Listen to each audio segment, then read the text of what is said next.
Queridos amigos, queridas amigas, sejam todos bem-vindos. Estamos aqui no Centro Espírita Apóstolos do Bem, em Indaiatuba, dando sequência às nossas palestras virtuais. E vamos neste momento, então, elevando o nosso pensamento até Deus nosso Pai, agradecendo por tudo de bom que Ele nos concede a cada dia e por mais esta oportunidade de aqui estarmos reunidos para aprendermos um pouco mais a respeito das suas leis através do Evangelho de Jesus e da doutrina espírita. Que os benfeitores amigos que aqui se fazem presentes nos tragam essas vibrações de paz, de harmonia, a inspiração e que a paz também e o amor do nosso querido Mestre Jesus possa estar presente entre nós e em nossos corações, agora e sempre. Hoje vamos falar um pouquinho a respeito das bem-aventuranças. E é o espírito de Joana de Ângeles que nos fala que o Sermão da Montanha, considerado a carta magna dos direitos humanos, é um desafio de não violência próprio para esta época, assim como foi para aquela em que Jesus o enunciou. Os que o ouviram jamais se desimpregnaram da sua magia incomparável. E nós vamos ver então que Jesus vendo aquela grande multidão, subiu então ao monte e, tendo agora os discípulos com ele, começou dizendo: Bem-aventurados os pobres de espírito, porque deles é o reino dos céus. Bem-aventurados os mansos, porque eles herdarão a terra. Bem-aventurados os que choram, porque eles serão consolados. Bem-aventurados os que têm fome e sede de justiça, porque eles serão fartos. Bem-aventurados os misericordiosos, porque eles alcançarão misericórdia. Bem-aventurados os limpos de coração, porque eles verão a Deus. Bem-aventurados os pacificadores, porque serão chamados de filhos de Deus. E bem-aventurados os que padecem perseguição por amor da justiça, porque deles é o reino dos céus. Bem-aventurados sois quando vos injuriarem e perseguirem, e disserem todo o mal contra vós, mentindo por meu respeito. Nesse momento, folgai e exultai, porque o vosso galardão, ele é copioso nos céus, pois assim também perseguiram os profetas que foram antes de vós. Então, nós vamos observar que, além de ser uma das mais belas lições que Jesus nos deixou, se nós formos estudar os ensinamentos e observarmos a exemplificação do Mestre, nós vamos ver que Jesus não é somente atual pelas terapias de amor e pelos ensinamentos que ele propõe ao homem contemporâneo, mas também pelo exemplo de felicidade e de exteriorização de paz que ele irradiava. Então ele nos fala da parte moral, que é indispensável ao espírito para que este alcance a sua meta, que é a perfeição.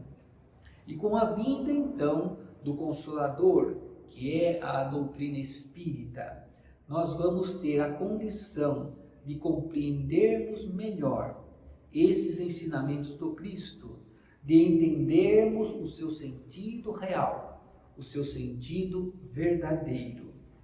E a partir daí então, desse estudo, do entendimento e também do aprendizado, Tudo isso nos dá condições de exercitarmos, ou seja, de colocarmos em prática esses ensinamentos.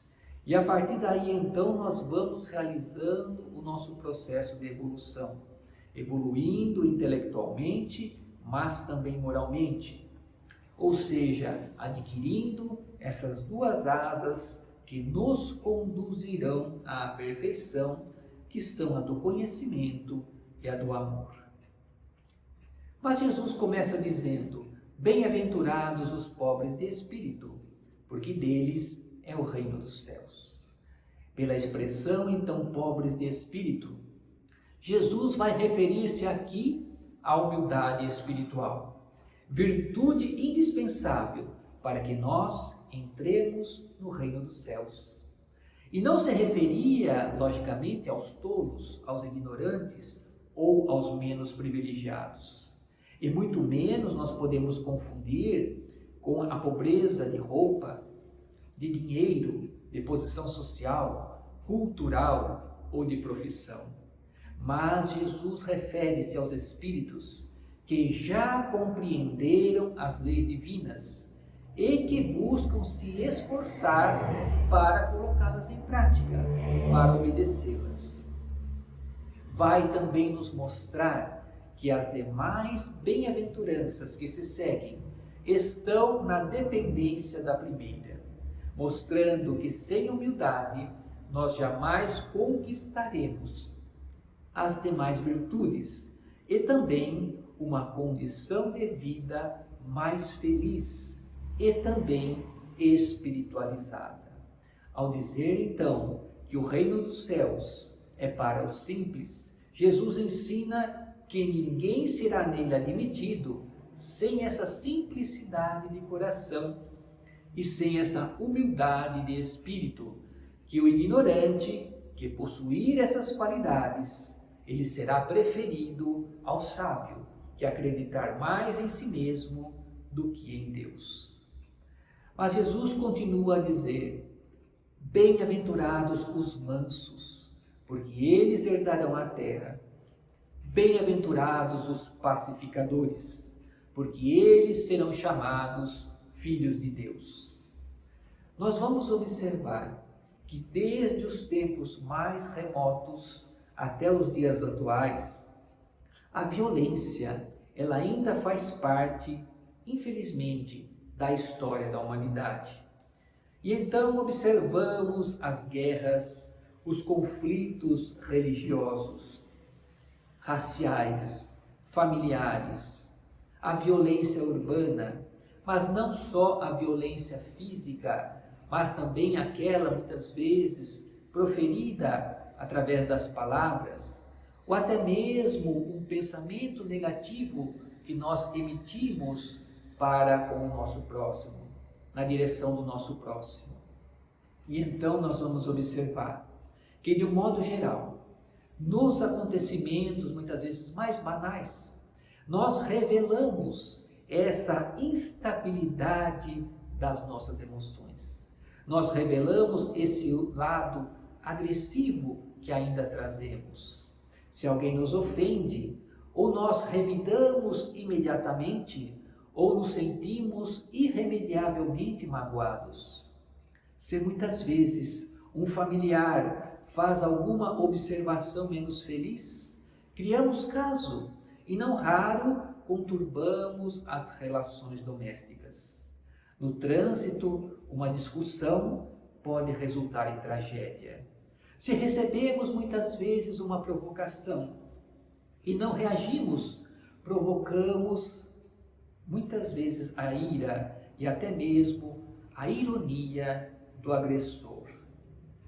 Mas observemos que se essa atitude pacífica que Jesus nos recomenda e conciliadora, e que muitos já adotam diante de todas as circunstâncias da vida, representa para algumas pessoas um gesto de covardia, ou até mesmo um gesto vexatório, observemos que diante de Deus representa um passo decisivo no caminho do nosso aprimoramento moral.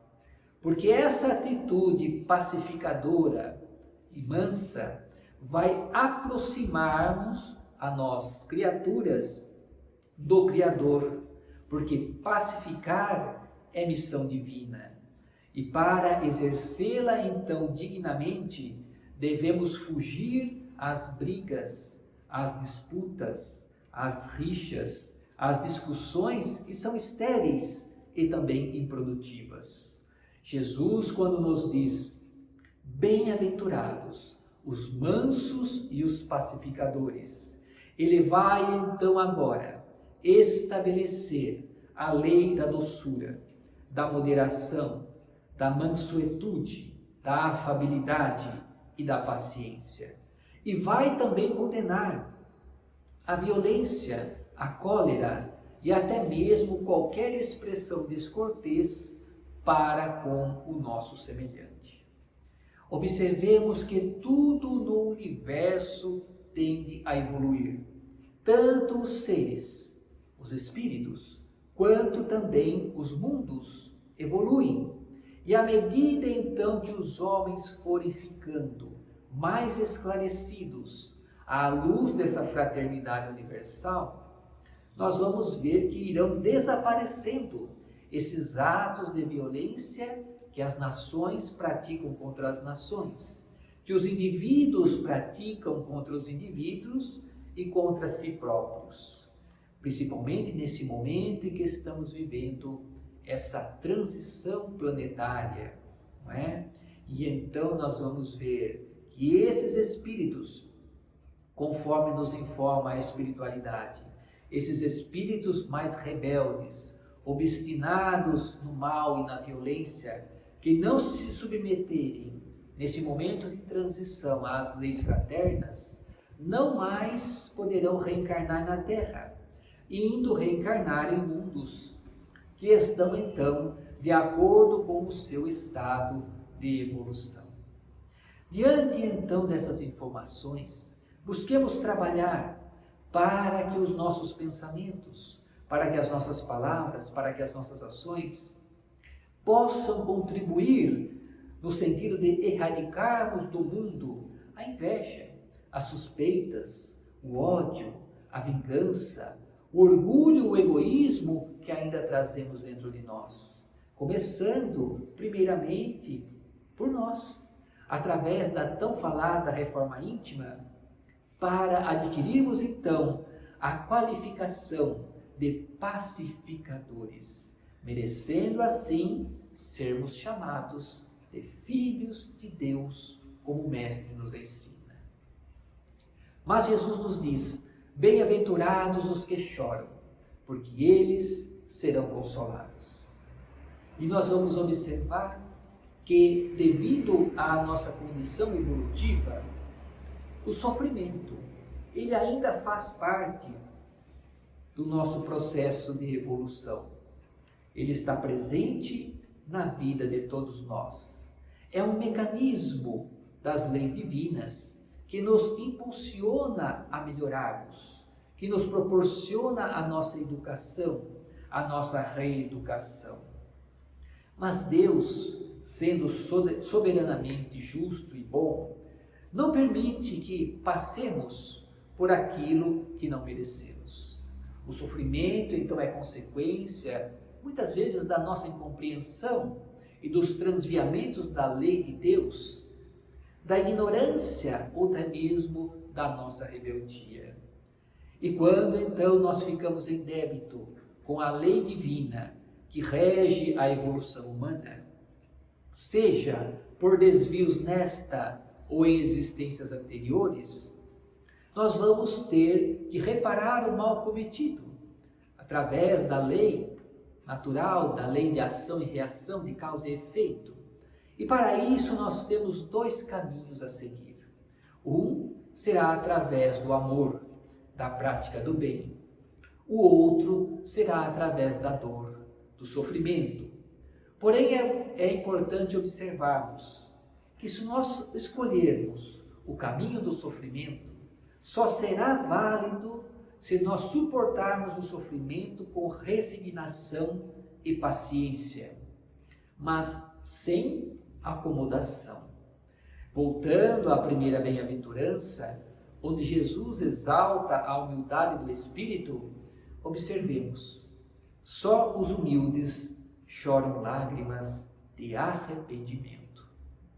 Já as lágrimas que brotam muitas vezes da nossa raiva, da revolta e da insubmissão à lei do Pai, não fazem jus à promessa dessa bem-aventurança.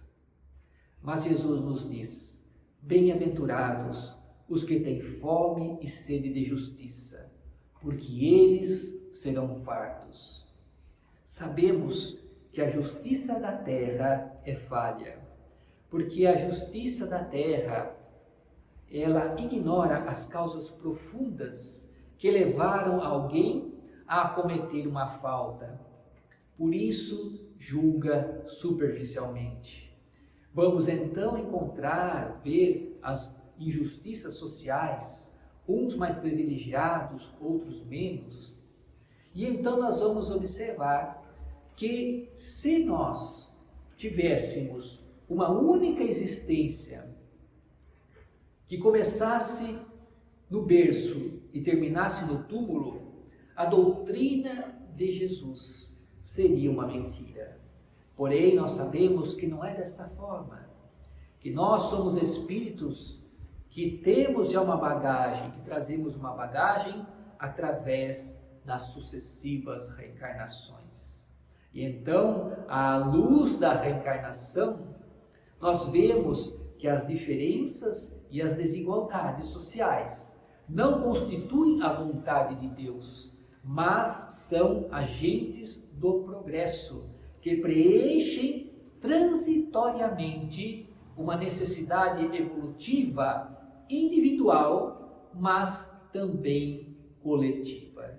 Ou seja, cada um de nós está no lugar certo, com as pessoas certas.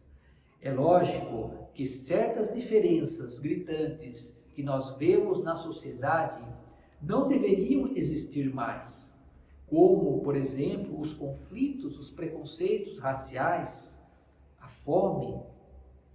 Mas vamos observando que todas essas diferenças, elas tendem a desaparecer com o progresso moral da humanidade. A partir daí, então, com esse progresso moral da humanidade, dos espíritos, o forte protegerá o fraco, o mais esclarecido ensinará ao ignorante. Daí, então, não podemos nos acomodar, mas também não devemos nos desesperar se a justiça dos homens não alcança aos infratores. Porque não podemos esquecer que no mundo espiritual, onde todos nós retornaremos mais cedo ou mais tarde, pontifica um juiz incorruptível, e ele sim nos fartará de justiça, como nos fala Jesus. Então, quando os homens estiverem suficientemente cristianizados e submetendo-se espontaneamente à lei do amai-vos uns aos outros, e tiverem também aprendido a trabalhar em harmonia com esse preceito, nenhum conflito de interesse, nenhuma desavença os dividirá. Tratar-se-ão a partir daí fraternalmente, resolvendo então as questões sem a guerra, sem a violência ou divergências de espécie alguma. Mas Jesus continua a dizer: bem-aventurados os misericordiosos, porque eles alcançarão misericórdia. E ser misericordioso é compadecer-nos da miséria alheia, seja ela material, através da indigência, do abandono, da enfermidade, seja ela espiritual, que vai ser caracterizada pelas várias facetas da imperfeição humana. E a misericórdia, portanto, ela deve ser ativa e consiste também no esquecimento e no perdão das ofensas. Jesus considera então bem-aventurados os que usam de misericórdia, porque segundo a lei, cada um de nós vai receber exatamente o que der. Imperfeitos que ainda somos, nós necessitamos muito da misericórdia de Deus e só a mereceremos se formos misericordiosos para com o nosso próximo. Mas Jesus nos fala: bem-aventurados os limpos de coração, porque eles verão a Deus. Vejamos, a pureza de coração é mais uma vez inseparável da humildade e da simplicidade. Ser limpo de coração é nós não darmos abrigo às paixões inferiores, como o ódio, a inveja, a maledicência, o orgulho, o egoísmo, as paixões inferiores que turvam ainda a nossa visão espiritual. E Jesus vai tomar então a infância como símbolo dessa pureza, quando ele nos diz: deixai vir a mim os pequeninos, porque o reino dos céus é para aqueles que se lhes assemelham. Não é? Ele não diz que é para as crianças, mas para aqueles que se lhes assemelham.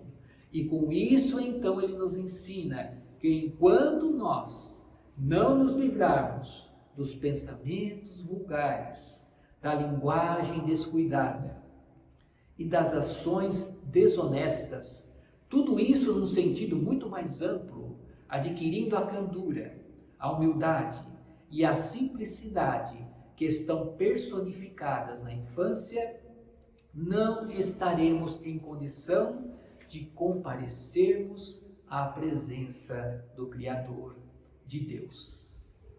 Mas finalizando, Jesus diz: bem-aventurados os que padecem perseguição por amor da justiça, porque deles é o reino dos céus. Bem-aventurados sois quando vos injuriarem e perseguirem e disserem todo o mal contra vós, mentindo por meu respeito. Folgai e exultai, ele nos fala, porque o vosso galardão é copioso nos céus, pois assim também perseguiram os profetas e os que foram antes de vós. Observemos que essas bem-aventuranças reportam-se agora ao testemunho que todo o discípulo deve dar no momento quando chamado para tal. A doutrina de Jesus veio estabelecer na terra as bases definitivas em que as relações e também as instituições humanas se apoiarão. O Espiritismo é o renascimento do cristianismo em toda a sua pureza primitiva. E se nós não conseguirmos avançarmos muitas vezes em grupo, sigamos a si mesmo conforme as nossas forças, porque o desânimo de uns não pode contaminar aos demais, porque todos nós constituímos peças da engrenagem feliz para essa construção do reino de Deus que já se instala na Terra nesse processo de evolução que nos encontramos e também de transição planetária. As muitas aflições que estamos vivendo na atualidade chamarão o homem para as realidades nobres da vida. Não nos permitamos dúvidas diante dos problemas e também da loucura em que se encontra o mundo atualmente. Porque quem fizesse o confronto entre Cristo e César naquela tarde inesquecível, veria no último o grande triunfador. No entanto, era Jesus, o Rei, que retornava à glória solar, enquanto o outro, logo mais, desceria ao túmulo, confundindo-se na perturbação. Observemos os valores que passam apenas transitam.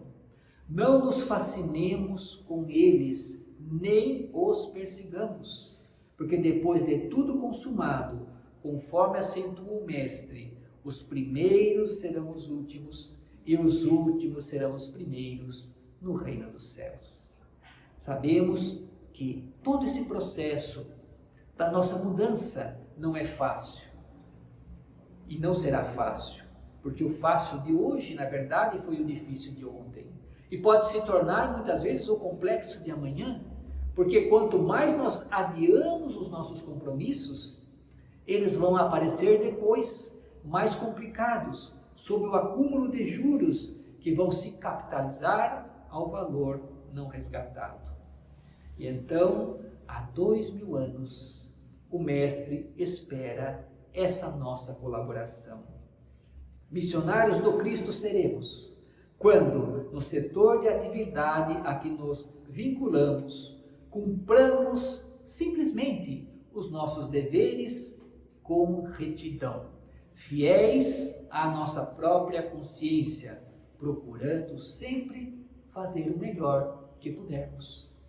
E assim então estaremos aclimatados à atmosfera do Evangelho e vamos respirando então o nosso ideal, porque Jesus conforta a todos os seus trabalhadores de boa vontade, dizendo que eles terão no mundo espiritual os seus esforços copiosamente recompensados, e unidos então uns aos outros, entre encarnados e também desencarnados, sigamos, avancemos, porque Jesus nos espera de braços abertos.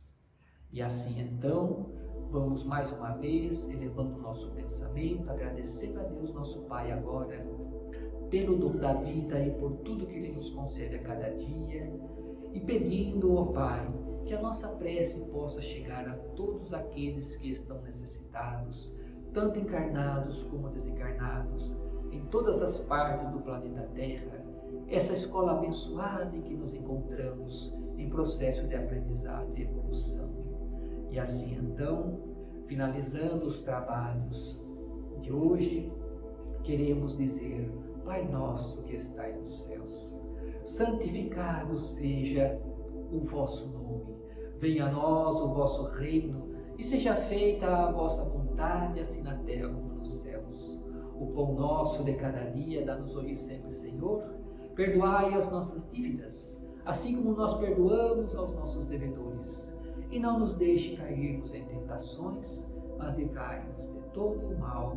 Que assim seja. Muito obrigado, Senhor.